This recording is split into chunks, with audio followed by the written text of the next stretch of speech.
Okay, y'all, check me out. I'm back with another one. Y'all, welcome to my channel where we do this electronic stuff live and direct, step by step. Also, like, share, subscribe if you old or new to the channel. Drop your comments down below. I really appreciate it, you feel me? And just to inform you, this video is for educational purposes only, to educate and teach others how to create and do-it-yourself projects of their own. So whatever you may see and are then act upon for watching a video of mine, I do advise you to practice at your own risk with all safety caution. So yeah, in this video, which is the full video to a short I did already, I'm going to show y'all how to take any 3 to 4.5 volt alkaline battery remote control and convert it to a USB rechargeable remote like you see right here, where you'll never need to use the alkaline batteries again. And those are the AA, AAA type that's most commonly used in a lot of remote controls, electronics, etc. So if you want to know familiar about which kind of I was speaking on, that's these AA, AAA type. So yeah, I'm gonna show y'all how to go by converting and doing this real quick, and off with the project we go. First thing you'll want to do is grab all the supplies that you'll need, which is a 3.7 volt rechargeable battery, lithium. It don't matter about the style or the shape as far as it being a round battery or a flat type battery, as long as it can fit inside whatever remote that you're using. So yeah, you definitely gonna need a rechargeable battery, a battery charger, or a charger modular. Or if you like to make your own charger like I did, you can do that too. You just want to make sure you have a constant 4.2 volts on the output into your battery. So yeah, I'm gonna grab the one that I had made for this project already. And you can actually order and purchase these from off the Amazon market. That's where I get all mine from. So yeah. Next, you may or may not need some type of 5 volt input, depending on the shape of your remote and the type of charger that you was using, which most charger modulars do come with their own source inputs like I just showed you, and still it give you the option for a secondary type input as well. So like I say, you may or may not need a secondary optional input. And if you're not familiar with, you know what I'm saying, or experienced with how to make your own charger, you could check out my first video too, with me showing you just one of many ways, you feel me, on how to make your own do-it-yourself charger from just a vape pen. So yeah, check that one out also.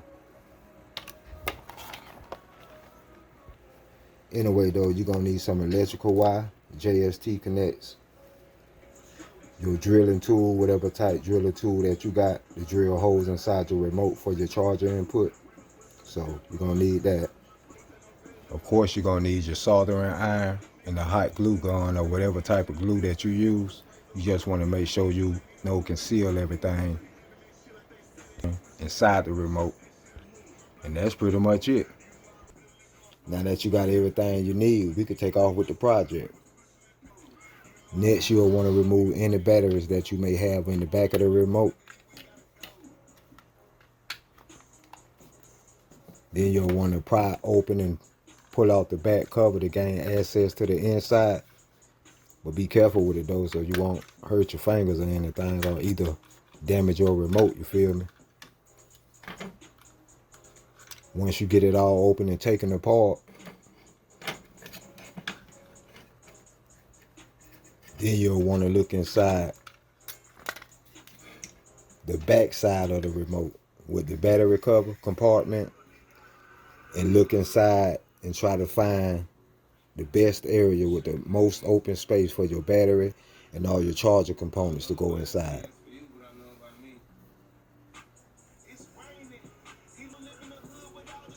Yeah, so any space around the battery compartment, that'll be the best space to place any of your components. Then you'll want to take your remote and lay it flat on the flat surface, so that way you can lay all your opponents wherever you're going to have them at on the inside of the remote. So you're going to take your replacement battery,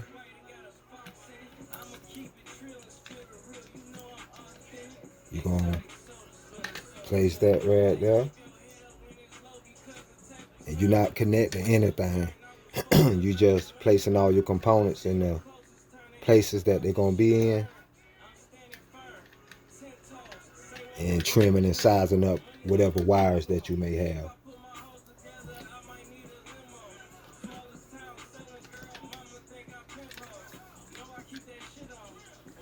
Once you get that did, with the sizing and trimming of your wires, as far as the length of them being long or short, you can also take whatever drilling tool that you have and drill your input for whatever type input that you have inside your remote. So that'll be the next thing that you'll want to do.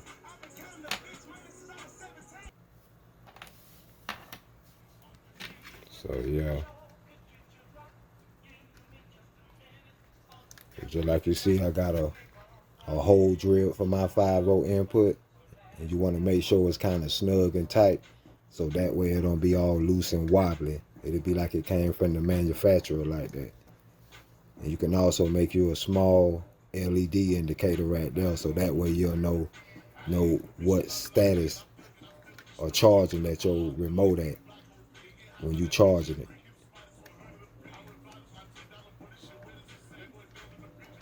And once you get all that did, everything sized up, trimmed up, and we can take off to the soldering station.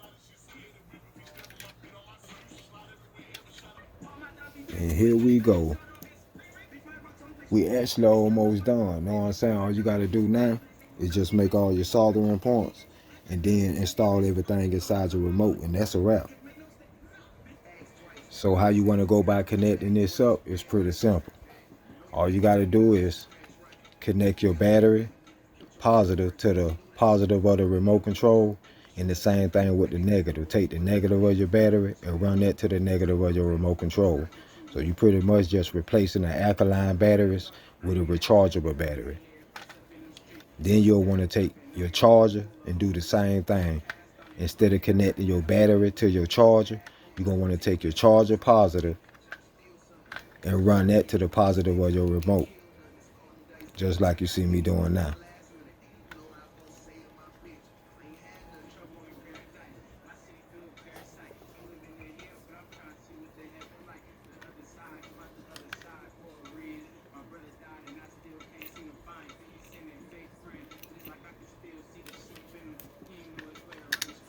Same thing with the negative. You want to take the charger negative and run that to the negative of the remote.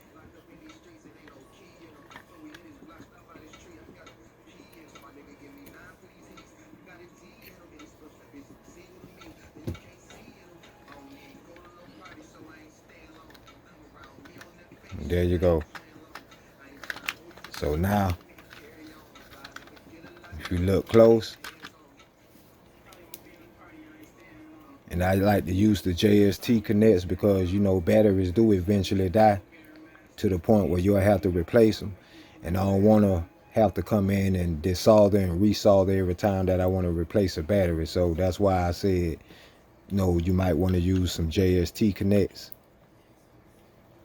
So if you ever need to replace your battery, you can just simply go in and unplug it and put the new one in, just like this.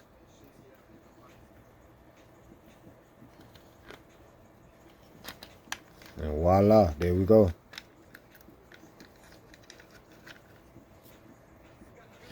But yeah, there we go. Once you get everything all configured, like I just showed you, you'll want to glue and seal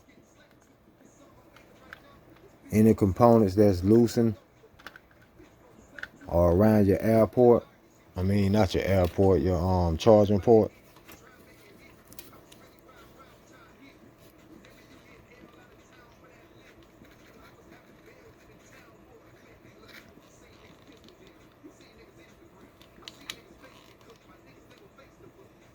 So you want to make sure you glue and seal everything.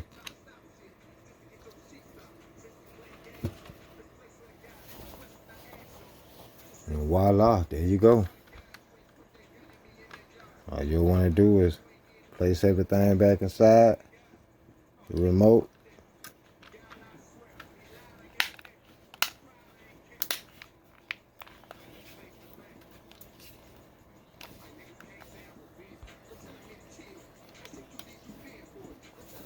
There we go. Now you have your battery on the inside, a rechargeable battery.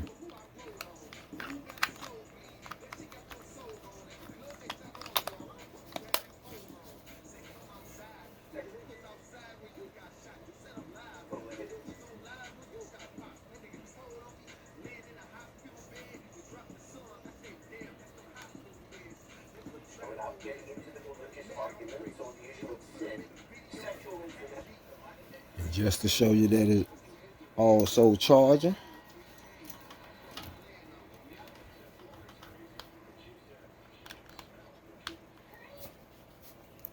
see my charging indicator right there on the side. So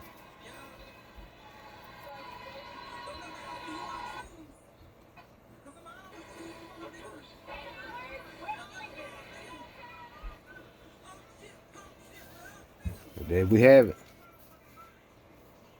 How to make your own rechargeable remote control.